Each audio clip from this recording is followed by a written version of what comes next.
और एक खबर जो आपको हिंदुस्तान लाइव पर मैं दिखाई थी, ऑन एयर किया था उसको लाइव, आप लोगों को इमाम और मौज़िनीन के हालात सुनाए थे और किस तरीके से वो आजकल लॉकडाउन के वक्त से लेकर के अब से 4 महीने पहले से तनख्वाह नहीं मिल रही। कुल मिलाकर के 5 महीने की जिन इमाम और मौज़िनीन को तनख्वाहें नहीं मिल रही, उनकी क्या हालत चल रही है, उनके किस तरीके से अखराजात पूरे हो रहे हैं, उनके घर का चूल्हा चौका किस तरीके से चल रहा है, उनके बच्चों की दवा का इंतज़ाम किस तरह से हो रहा है, खाने पीने का क्या मामला चल रहा है, वो आप सब लोगों ने रात की रिपोर्ट में सुना था।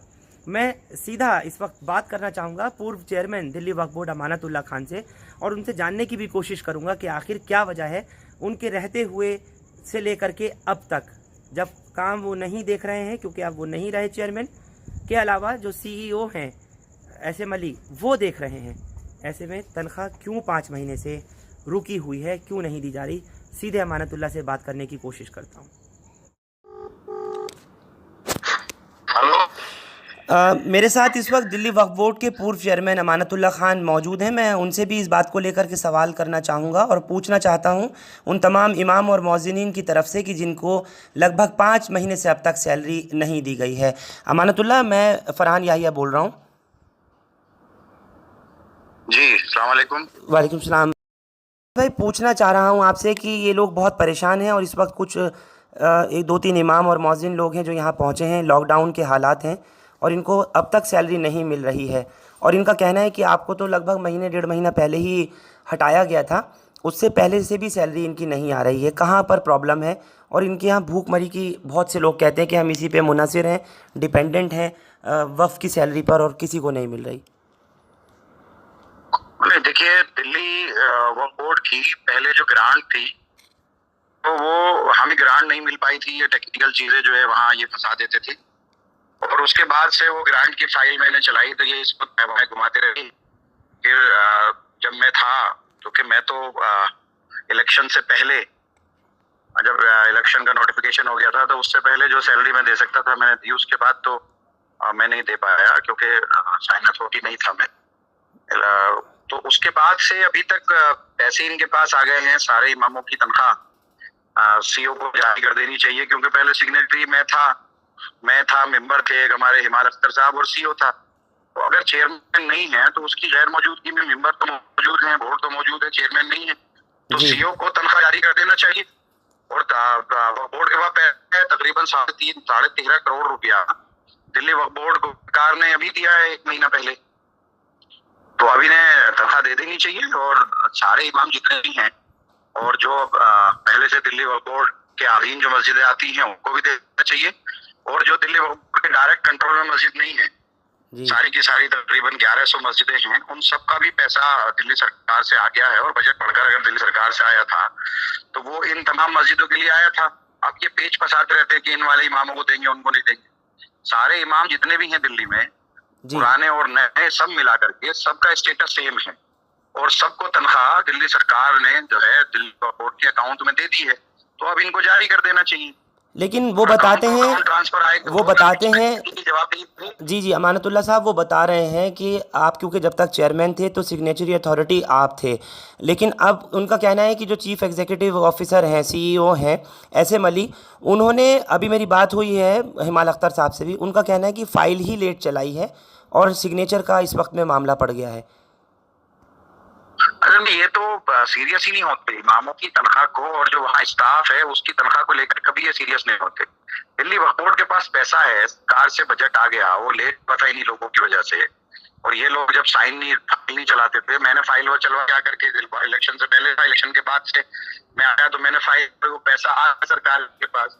तो सिग्नेटरी 3 सिग्नेटरी है उसमें, एक चेयरमैन है, एक मेंबर है और एक सीईओ है, तो एनी टू है। तो अगर चेयरमैन नहीं है तो सीईओ और एक मेंबर है हिमाल अख्तर साहब, वो सेक्रेटरी है, जारी करना इनकी जिम्मेदारी है जब मैं बॉस पर नहीं। लेकिन अभी सीईओ का जो सिग्नेचर है वही एक्सेप्टेबल नहीं है बैंक में। और दूसरी बात, आपकी सरकार के जो मुखिया हैं अरविंद केजरीवाल, वही कहते हैं कि दिहाड़ी मजदूरों की दिहाड़ी तक नहीं रुकनी चाहिए, लेकिन वक्फ बोर्ड के इमामों को 5-5 महीने सैलरी ना दी जाए, तो फिर इसमें किसको जिम्मेदार मानेंगे आप अमानतुल्ला? अब देखिए, जो सिग्नेटरी है, ये तो अभी क्यों इन्होंने साइन अथॉरिटी ली? ये जिस दिन ये सीईओ बने थे उसी दिन इनको सेक्रेटरी बन जाना चाहिए था। तो अभी तक इन्होंने अपने साइन करके क्यों नहीं भेजे? ये खुद जानबूझ करके ये कोई जिम्मेदारी लेना ही नहीं चाहते। ये चाहते हैं कि हमारी कहीं को जवाबदेही ना हो। भाई कोई आप 2 नंबर का काम तो कर ही रहे। सरकार ने तनख्वाह दी है, सरकार ने इनको सबको नजराना दिया है, तो आप आगे दे दो। आपका पैसा तो वो है नहीं, आपकी क्या जवाबदेही है इसमें? आप सारा देखो, लीगल जाए, जिसके अकाउंट में उसको जाए, किसी और को ना जाए। आप उसकी टेक्निकलिटीज देखना आपकी जिम्मेदारी है, लेकिन तनख्वाह देना तो सीओ की जिम्मेदारी है। सरकार ने तो दे दिया, मुख्यमंत्री ने तो दे दिया, तो सरकार ने इनको दे दिया। अब तो सीओ की तरफ से है। और विमाल अख्तर साहब से मेरी बात हुई थी, वो भी कह रहे कि मैं तो साइन करने को तैयार हूँ। सीओ नहीं कर रहा है, सीओ चेक नहीं बनवा। सीओ जो है इस वक्त सारी अथॉरिटी सीओ के पास है ना, चित्तनगर नहीं है। तो खुले तौर पर जिम्मेदारी है। बिल्कुल यानी खुले तौर पर आप अमानतुल्लाह कह रहे हैं कि सीओ की ही वजह से ये सैलरी डिले हो रही है, और वो ही नहीं चाहते कि सैलरी इन इमामों को और इन मौजिन को दी जाए जो कि वक्त से रजिस्टर्ड है या नॉन रजिस्टर्ड है। मिलना चाहिए जी। 1300 1350 इमाम है, सबकी तनख्वाह जारी होना चाहिए, सारे मौजन की तनख्वाह जारी होनी चाहिए।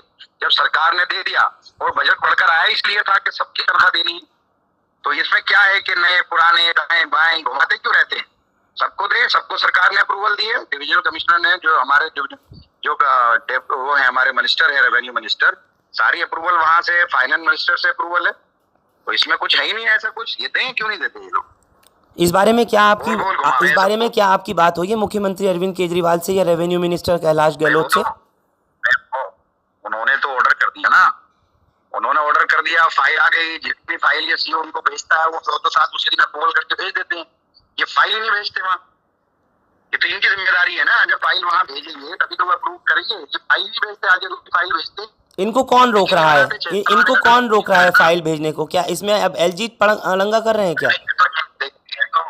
ऐसे मैं नहीं बता सकती। नहीं, आपके कुछ इनके मन में क्या है? आपके कुछ सोर्सेज इसमें हैं जो आपको पता लग रही हो कि जब सरकार ने कह दिया, जब मुख्यमंत्री ने कह दिया, उसके बाद फिर कहाँ रुक रही है? साहब से बात हुई थी, मेरी मुख्यमंत्री जी से बात हुई, हमने आदेश दिया है जल्दी जारी करने के लिए। तो अब तो इनकी तरफ से लेट हो रहा है ना, और पैसे वक्फ बोर्ड के अकाउंट में है। अगर पैसे ना हो तो बात है।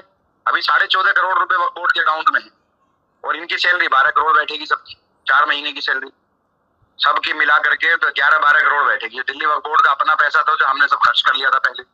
वक्फ बोर्ड की अपनी इनकम थी, वो खर्च कर ली थी। जो नया स्टाफ है वो अपनी ऑन इनकम से है, उसमें बाकायदा रेजोल्यूशन है कि जो नया स्टाफ रखा गया है वो दिल्ली वक्फ बोर्ड अपनी इनकम से देगा। तो इनकम के लिए तो बोर्ड ने रेजोल्यूशन किया था, बोर्ड उसके लिए है, उसको पूरी अथॉरिटी है। सरकार का जो पैसा है वो उनको जाएगा। तो ये क्यों लेट कर रहे हैं उसमें? ये तो सिर्फ इसकी जवाबदेही है, और ये जानबूझ करके सीओ, मेरे ख्याल से लगता है कि सीओ को कर देना चाहिए। मुझे नहीं लगता क्या वजह है वो नहीं कर रहे। अच्छा चलिए, आखिरी सवाल आपसे पूछना चाहता हूँ। जो इमाम और मौज़िनीन जो हैं, जो वक्फ बोर्ड की ही सिर्फ तनख्वाहों पर डिपेंडेंट हैं, इस वक्त में उनके घरों के हालात बहुत ज़्यादा ख़राब हैं, और जहाँ तक पता लग पा रहा है अमानतुल्लाह कि उन लोगों के लिए प्रॉब्लम हो रही है खाने की, राशन की, लॉकडाउन के हालात में, कर्फ्यू और कोरोना की सिचुएशन देखते हुए। ऐसे में ये सवाल जो मैं आपसे कर रहा हूँ, मुझे सीओ से भी करना चाहिए, आपसे पूछना चाहता हूँ कि इंसानियत के तौर पे सरकार अब उनके लिए क्या कर रही है, या आप क्या कर रहे हैं ऐसे लोगों के लिए? भाई आप मुझे एक बात बताइए, हमारी जिम्मेदारी पैसा देना है ना। जब हमने दिल्ली वक्फ बोर्ड के अकाउंट में पैसा, हमने 14.5 करोड़ रुपया उसके अकाउंट में है, तो अब उनकी जिम्मेदारी है दिल्ली वक्फ बोर्ड के सीओ की, और जो मेंबर है उनके हिमाल अख्तर साहब, वो इनकी तनख्वाह जारी करें। सरकार का तो इसमें कोई रोल ही नहीं है ना। सरकार ने तो पैसे दे दिए। अगर सरकार पैसे नहीं देती या इनकी कोई टेक्निकलिटीज होती, चीजें होती, तो इनको चेक बनाना है और चेक साइन करके दे देना है। सर सैलरी में डायरेक्ट पहुंच जाएगी। सर सैलरी का सवाल नहीं कर रहा मैं, सिर्फ ये कर रहा हूँ जो इनकी भूख का मामला है, जो भूख का सवाल है, ये सरकार की ही रियाया है, ये इमाम भी और ये मौजिन भी। तो इनकी भूख मिटानी तो जिम्मेदारी सरकार की है ना। अरे सरकार दे रही है ना। सरकार ने पैसा देने से मना किया। वो अकाउंट में पैसा है, कल साइन करके वो दे दें, कल इनके अकाउंट में पहुंच जाएगा सब। ऐसा तो है नहीं। अगर नहीं पहुंच रहा तो राशन इनको सरकार पहुंचवा सकती है। आप इसके लिए करेंगे अपनी बात? राशन तो इनके पास, मैं तो कह रहा हूँ राशन में भी तो 1-2 दिन लगेंगे ना। 1 दिन में अकाउंट में पहुंच जाएगा पैसा, कोई दिक्कत नहीं है। दिल्ली वक्फ बोर्ड इनको राशन भी पहुंचा सकती है, उसकी जिम्मेदारी दिल्ली वक्फ बोर्ड की है। क्यों नहीं देती राशन पहुंचा दे। मैं अगर चेयरमैन रहता तो अब तक इनको किसी किस्म की परेशानी नहीं होती, मैं तो पहले दिन दे देता। सीएम के अंडर में नहीं है क्या दिल्ली वक्फ बोर्ड? दिन में सबके अकाउंट में तनख्वाह। दिल्ली वक्फ बोर्ड के सीईओ अमानतुल्लाह, दिल्ली वक्फ बोर्ड के सीईओ क्या सीएम के अंडर नहीं है? और अगर नहीं है तो फिर क्या एलजी के अंडर में जो वो रोक रहे हैं सैलरी? अरे भाई जो सर्विसेज हैं आपको तो पता ही है ना, सर्विसेज का मामला है, सुप्रीम कोर्ट में भेजा हुआ है, सीएम ने ऑर्डर कर दिया, सीएम ने पैसे पहुंचा दिए। जब मैं था वहां से हटा था तब अकाउंट में पैसे नहीं थे दिल्ली वक्फ बोर्ड के, मेरे हटने के मैंने इसी बात को किया तो आने के बाद अकाउंट में पैसे आ गए। अगर मेरे टाइम में तनख्वाह जारी नहीं हुई उसकी वजह ये थी कि उस वक्त में सरकार के पास हमारे पास पैसा नहीं था, जब ग्रांट नहीं आई थी, मैं जानता हूँ, नहीं आई थी जी। हाँ, तो जब ग्रांट आ गई या मेरे बाद ग्रांट आई, अगर मेरे टाइम में रहते कोई ग्रांट आती तो मैं उसी दिन जारी कर देता जिस दिन आती। मेरे आने अब इनके बाद सरकार ने तनख्वाह जारी कर दी, मैंने सीएम साहब से बात की, सीएम साहब ने तनख्वाह जारी करा दी, इनके अकाउंट में आ गई वक्फ बोर्ड के। तो अब तो इनकी जिम्मेदारी है ना यार, अब तो भाई अब इसमें सीएम क्या कर सकते हैं, साइन इसको करना है भाई, साइन हिमाल अख्तर साहब को और सीओ को करना है। अब जबरदस्ती हाथ थोड़ा ना लिखवाएंगे, उन्होंने ऑर्डर कर दिया, उन्होंने लेटर लिख दिया, उन्होंने नोट लिख दिया हमारे उसने जो मिनिस्टर है, रेवेन्यू मिनिस्टर है गहलोत जी, तो भाई जल्द से जल्द इनकी तनख्वाह जारी कर दी जाए। तो अब ये उसमें दाव पेच कर रहे हैं कि 10 इमामों को देंगे 50 को नहीं देंगे, भाई सबको दो ना। आपके पास जब पैसा है, आपके अकाउंट में 14.5 करोड़ रुपया है तो वो सभी का तो है। तो कुल मिलाकर के अब सरकार सर्विसेज और इसी तमाम दांव पेच में, इसी पशुपेक्ष में जो नुकसान है, जो खामियाजा है, वो भुगतना पड़ रहा है इमाम और मौज़िनीन को।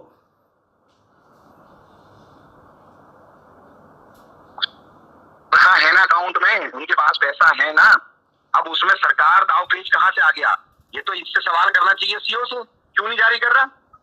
बाकी जो मेंबर हैं, चौधरी शरीफ हैं, जमाल साहब हैं, रजिया जी हैं और कई मेंबर, ये पूछे उससे क्यों नहीं पूछे, बोर्ड की मीटिंग बुलाएं, सही रेजोल्यूशन जारी करें जी। वो जो लोग वहां रह गए उनकी जिम्मेदारी है, बोर्ड के प्रधान की जिम्मेदारी, तनख्वाह जारी हो, अकाउंट में अगर बोर्ड के पैसा ही ना हो तो हम जिम्मेदार हैं, हमारी सरकार जिम्मेदार है। जब सरकार ने पैसा दिया तो अब तो बोर्ड जिम्मेदार है ना, बोर्ड तो है अभी डायरेक्ट सरकार के अधीन नहीं है, वो बोर्ड है, चेयरमैन ही तो नहीं है, तो बोर्ड के मेंबर तय करें कि क्या करना है। ठीक है सर, बहुत बहुत शुक्रिया आपका अमानतुल्लाह बात करने के लिए, बहुत बहुत शुक्रिया आपका, थैंक यू सो मच। और आप लोगों ने डिटेल में सुना क्या कह रहे हैं अमानतुल्लाह।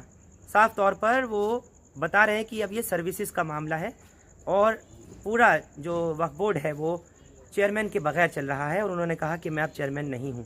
ऐसे हालात में इस वक्त जो मेंबर हैं, existing member Delhi Waqf board के और ख़ुद बार एसोसिएशन के मेंबर भी हैं हिमाल अख्तर साहब, उनसे भी जानना चाहूँगा और उनकी राय लेनी बहुत ज़रूरी है कि आखिर किसके साइन की वजह से, किसकी वजह से फ़ाइल रोकी जा रही है जिसमें कि इमाम और मौज़िनीन की तनख्वाहें नहीं दी जा रही, जिससे उनको परेशानियों से दो चार होना पड़ रहा है और एक दूसरे की मदद के लिए उनकी निगाहें जो हैं तरस रही हैं।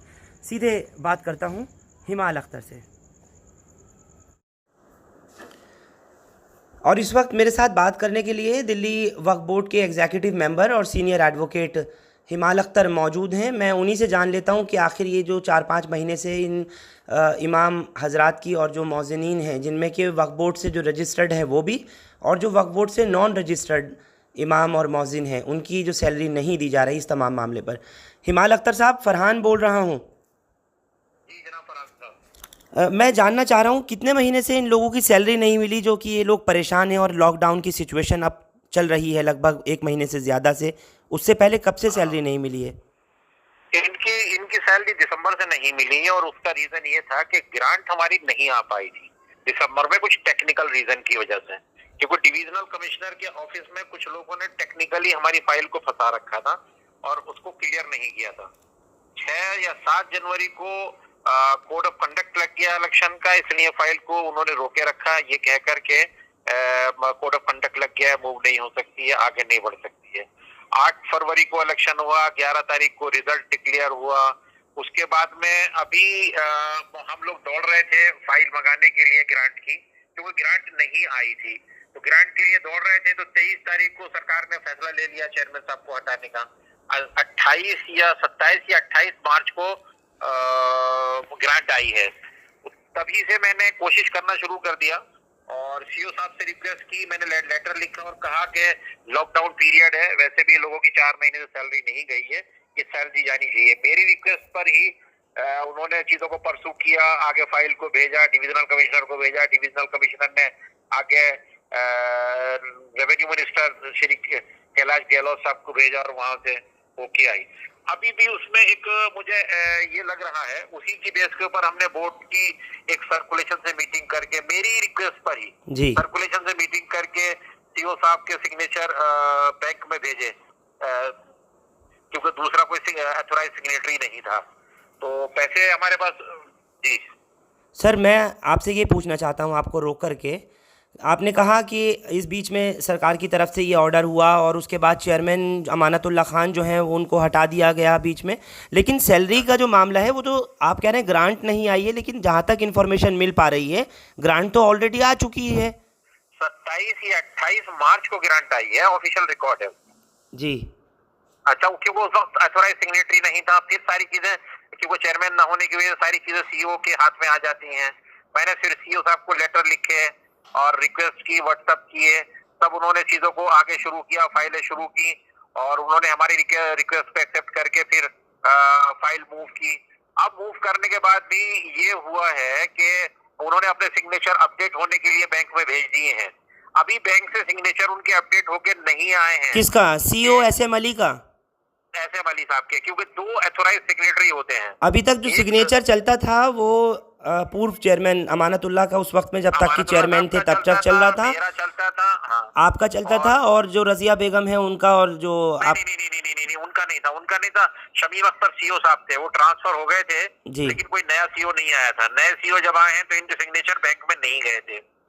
ठीक है। अभी हिमाल अख्तर साहब, अभी मामला अटक कहाँ रहा है, अगर मैं आपसे सरल शब्दों में जानूं? क्योंकि मुझे खबर ये भी मिल रही है कि कभी साइन आपकी तरफ से नहीं हो रहा है, कभी खबर मिल रही है कि साइन करने में प्रॉब्लम आ रही है, चौधरी शरीफ उसमें कुछ इंटरवीन कर रहे हैं, तो ये क्या मामला है? सीईओ साहब ने पूरी फाइल मूव नहीं की है, सबसे बड़ा रीजन ये है। और वो तमाम जितने प्राइवेट इमाम और मौजिन हैं, वो तकरीबन 2500 या 3000 के करीब हैं, उनकी फाइल ही मूव नहीं की है सीईओ साहब ने। और जबकि उन्हीं की बेस के ऊपर हमें ग्रांट बढ़ी थी और ग्रांट मिली थी, फाइल मौजूद है। मेरी रिक्वेस्ट करके वो फाइल कल गई है वहां पर, नंबर 1। नंबर 2 ये है कि कुछ हमारे जो एम्प्लॉइज हैं, जो बोर्ड के एम्प्लॉइज हैं, सिर्फ 30 या 35 लोगों की।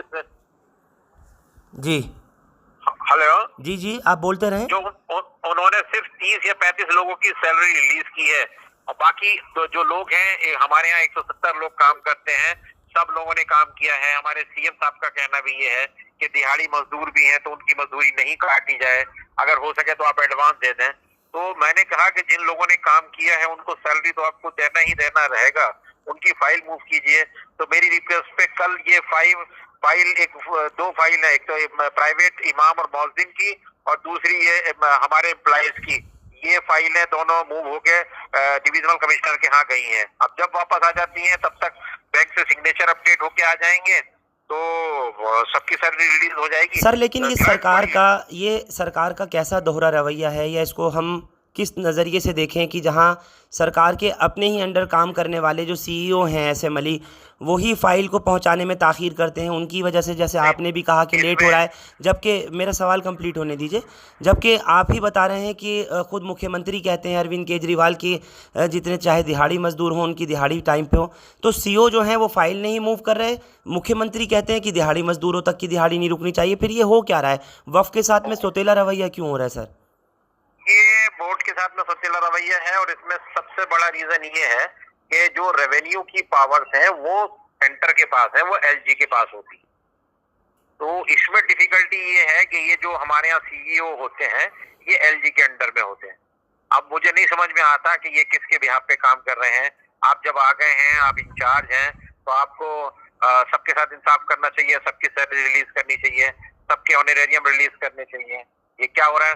मैं तो 24 आवर्स हाजिर हूँ। मैं वक्फ बोर्ड की मैं एक चीज कहना चाहता हूँ कि दिल्ली वक्फ बोर्ड बिल्कुल दरियागंज सेंटर में है, वहां से दिल्ली सेक्रेटरीट भी 5-6 किलोमीटर की रेंज में है, और वहां से जो 5 नंबर है जहां पर डिविजनल कमिश्नर बैठते हैं वो भी 5 या 6 किलोमीटर की रेंज में। तो ये 10 मिनट से ज्यादा के काम नहीं है अगर सरकार ये ब्यूरोक्रेसी करना चाहे तो। आपका मतलब है जानबूझ करके डिले किया गया है इमामों के रेम्यूनरेशन को, इमामों के पैसे को, आपका मतलब है जानबूझ करके ये डिले किया जा रहा है सरकारी तौर पर? ये मैं समझता हूँ कि ये रेवेन्यू डिपार्टमेंट कर रहा है। बाकी रेवेन्यू डिपार्टमेंट सरकार के अंडर में, यानी सरकार ही कर रही है? नहीं, सेंटर के अंडर में आता है वो। That is the problem. वही है कि रेवेन्यू और पुलिस के जो आती है वो सेंटर के अंडर में आती है, बाकी चीजें दिल्ली सरकार के अंडर में। लेकिन सर मुझे नहीं लगता कि वक्फ बोर्ड दिल्ली सरकार का ऑटोनोमस, कसूर है। सर वक्फ बोर्ड ऑटोनोमस बॉडी ऐसी नहीं है कि जिसका अपना बिल्कुल, खुद की कमाई बिल्कुल। है, जिसका अपना खुद का रेवेन्यू है? Delhi Waqf board autonomous body है, ये पार्लियामेंट एक्ट के तहत बना हुआ है। इसे अपने लेवल पर तमाम फैसले लेने का इख्तियार है, अपने यहाँ लोग रखने का, उनकी सैलरी देने का, दुनिया भर के सारे इख्तियारात हैं। क्योंकि सरकार का एक आदमी सीईओ होता है, और क्योंकि चेयरमैन के न होने की वजह से बेसिकली तो सीईओ को करना चाहिए था कि एक मीटिंग कॉल करते बोर्ड की, क्योंकि बोर्ड मौजूद है, हेडलेस बॉडी है, चेयरमैन ही नहीं है। मीटिंग बुला के वही उसी मीटिंग के लिए एक चेयरमैन बनता और डिसीजन लिए जाते। तो सीईओ की पावर अगर एक्ट के तहत देखें तो सिर्फ एग्जीक्यूटिव पावर होती है, जो बोर्ड हुक्म करे, आदेश करे, उस चीजों को इम्प्लीमेंट करना रहता है। लेकिन हिमाल अख्तर, इस वक्त में लॉकडाउन के हालात हैं, कोरोना कर्फ्यू लगा हुआ है, लोगों के यहाँ खाने की, राशन की बेहद परेशानी है, और ख़ास तौर से जो इमाम और मौज़िन जो वफ़ की तनख्वाहों पर ही मुनहसिर हैं, उसी पे डिपेंडेंट हैं, इस वक्त उनके लिए फिर आप लोग क्या कर रहे हैं? इसके अंदर तो अब मुझे लगता है तेज़ी नहीं आएगी, ये तो मामला और बढ़ेगा। 4 महीने गुजर गए, 5वां महीना लग रहा है सर, 4 महीने गुजर गए, 5वां महीना लग रहा है, फिर ऐसे आगे 6ठा महीना भी लग जाएगा। मैं आपकी बात से 100% इत्तेफाक करता हूं, और मैं फिर आपके चैनल के जरिए से ये रिक्वेस्ट करता हूं कि सीईओ साहब से और डिविजनल कमिश्नर से और सेंटर की सरकार से कि इसको अर्जेंट बेसिस पे लें, इन फाइलों को क्लियर करें, जिससे कि हम इन लोगों की, सारे लोगों की सैलरी रिलीज कर सकें। और रहा सवाल मेरे सिग्नेचर करने का, कोई मिसगाइड करने की कोशिश कर रहा है, हो सकता है अपना ठीकरा मेरे सर पे फोड़ने की कोशिश कर रहे हो। मैं वहां से दिल्ली वक्फ बोर्ड से 8 किलोमीटर की रेंज में रह रहा हूँ, मुझे जब कहेंगे 8 मिनट का टाइम देंगे, मैं साइन करने पहुंचूंगा। चलिए हिमाल अख्तर साहब, बहुत बहुत शुक्रिया आपका हमसे बात करने के लिए। Thank you. फिर मैं रिक्वेस्ट करूंगा कि इसको सीईओ साहब को चीजों को एक्सपर्टाइज करना चाहिए, और इसको करके इन लोगों की फाइलों को क्लियर कराना चाहिए, और सबकी सैलरी रिलीज करनी चाहिए। बहुत बहुत शुक्रिया सर आपका बात करने के लिए, thank you so much. Waqf board के पूर्व चेयरमैन अमानतुल्लाह खान को भी आपने सुना, और जो मौजूदा मेंबर हैं दिल्ली वक्फ बोर्ड के हिमाल अख्तर, आपने उन्हें भी सुना। अब ऐसे में इन दोनों ने अपनी अपनी तरफ से बात बता दी है, और जो बॉल है वो सीईओ के कोर्ट में डाल दी है। यानी अब सीईओ की कहाँ पर कमज़ोरी है, कोशिश की जानी चाहिए उनकी तरफ से कि जल्द से जल्द फाइल रिलीज़ हो, ताकि ये जो सिग्नेचर का मसला बता रहे हैं, साइनिंग अथॉरिटी का मसला बता रहे हैं, जल्द से जल्द ये हो, ताकि इन सभी इमाम और मौज़िन लोगों को इनकी तनख्वाहें मिल जाएं जो 5 महीने से रुकी हुई हैं। इस खबर पर मेरे साथ जुड़ने के लिए आप सबका बहुत बहुत शुक्रिया। हिंदुस्तान लाइव फरहान याहिया आप लोग यूट्यूब पर सब्सक्राइब कर सकते हैं और क्लिक कर सकते हैं बेल आइकन हमारी खबर की पहली नोटिफिकेशन के लिए। फेसबुक पर हमारा page Hindustan live Farhan Yahiya follow और लाइक कर सकते हैं। बहुत बहुत शुक्रिया आप सबका। Thank you for now.